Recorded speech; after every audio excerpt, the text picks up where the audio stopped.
اب اگر اپوزیشن تھی وہ کس طرح سے اس کی مخالفت کر رہی تھی, کس طرح سے وہ منافقت کر رہی تھی.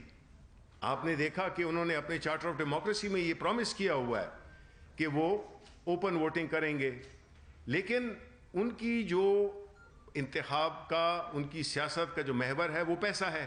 پیسہ بناتے ہیں, پیسہ لگاتے ہیں. پیسہ کس پہ لگاتے ہیں؟ الیکشن پہ لگاتے ہیں. کس کو؟ لوگوں کو خریدنے میں, ضمیروں کو خریدنے میں. تو یہ تو ایک ثابت ہو گیا ہے, اور میں چاہوں گا کہ آپ کی وساطت سے قوم کو پتہ چل گیا ہے کہ کون تاریخ کے دائیں ہاتھ پہ کھڑا تھا اور کون بائیں ہاتھ پہ کھڑا تھا. جو پارٹیز اپنے آپ کو ڈیموکریٹک کرتی ہیں, کہتی ہیں, انہوں نے بائیکاٹ کیا جس دن کے کانفیڈنس موشن تھا. بجائے اس کے انہوں نے باہر ہمارے جو ورکرز تھے ان کو ڈسٹرب کرنے کی اور ایک ماحول کو کشیدہ بنانے کی کوشش کی. الیکشنز اسی دن نان کنٹروورشل ہوں گے جب اس میں اوپننس آئے گی. اوپننس کے مخالف کون ہیں؟ یہ جماعتیں ہیں, پی ڈی ایم کی جماعتیں ہیں, کیونکہ وہ نہیں چاہتی ہیں. ان کی جو طاقت ہے وہ پیسہ ہے, ان کی پاس اخلاقی قوت کوئی بھی نہیں ہے. اب ہم اگر ایسے ماحول میں آ جائیں جس میں کہ ہمارے ہاتھ پیچھے باندھ دیے جائیں اور ہم سے کہا جائے کہ آپ مقابلہ کریں, تو یہ کیسے ممکن ہے؟ یہ تو وہ, یہ دیکھیں دو نظاموں کی اس وقت جنگ ہے. ایک وہ ہے جو کہ پاکستان کو پھر وہی لے جانا چاہتے ہیں اسی دور میں جو کہ گزرا ہوا دور تھا, جس میں کہ پیسے کا استعمال, دھونس, تعلق, رشتہ داری, میرٹ کا نام نہیں. اور یا یہ پاکستان ہے جس میں, اور آپ یہ نہ کہیں دیکھیں جی 2 سال میں چیزوں کو تبدیل کرنا, آپ کہیں گے کہ جی آپ کی حکومت ہے. بھئی 2 سال میں, 2.5 سال میں اگر اس ملک کے مسائل وہ ٹھیک ہو سکتے تو پھر تو میرا خیال ہے کہ وہ مسائل ہی نہیں تھے. اب تو بات یہ ہے کہ اس چیز کو, اس روش کو, اس کو بدلنے کے لیے ہماری leadership, prime minister Imran Khan پوری کوشش کر رہے ہیں, اور انہوں نے کی ہے, اور ہم نے ہر وہ عملی اقدامات اٹھائے ہیں کہ الیکشنز نان کنٹروورشل ہوں. لیکن یہ فائدے میں جاتا ہی نہیں ہے. جو ان کی اسٹرینتھ ہے وہ اس پہ کھیلتے ہیں, اور ان کی اسٹرینتھ کیا ہے؟ وہ پیسہ ہے. پیسہ اگر آپ نے حلال سے کمایا ہو, آپ 2 روپے بھی نہیں خرچ کریں گے اس کو غلط طریقے راستے پہ لگانے کے لیے. میں تو نہیں لگاؤں گا. کوئی شخص جس نے حلال کے پیسے کمائے ہوں وہ اس قسم کے مکروہ کام نہیں کرے گا. اور پھر آپ سوچیں نا کہ وہ لوگ جن پہ کہ اب یوسف رضا گیلانی صاحب ہیں, اب آپ دیکھ لیں ویڈیوز, آپ دیکھ لیں سب کچھ, انہوں نے خود مانا بھی کہ جی ہم نے یہ کام کیا ہے. تو اب جو ہے تو بجائے اس پہ بات اس پہ ہوتی ہے کہ جی وہ 16 ارکان یا 5 ارکان یا 3 ارکان یا 4 ارکان وہ کون تھے. ایسی بات نہیں ہے جی. آپ کو جس نے غلط کام کیا ہے اس کو کنڈیم کرنا چاہیے. یہ کسی بھی معاشرے میں, یوسف رضا گیلانی دوسری صبح اگر یہ احمد فراز زندہ ہوتا, اس کے بیٹے نے یہ کام کیا ہوتا. مزید خبر اور اپڈیٹ کے لیے دیکھتے رہیں CNN نیوز لائیو, ہر خبر تحقیق کے ساتھ.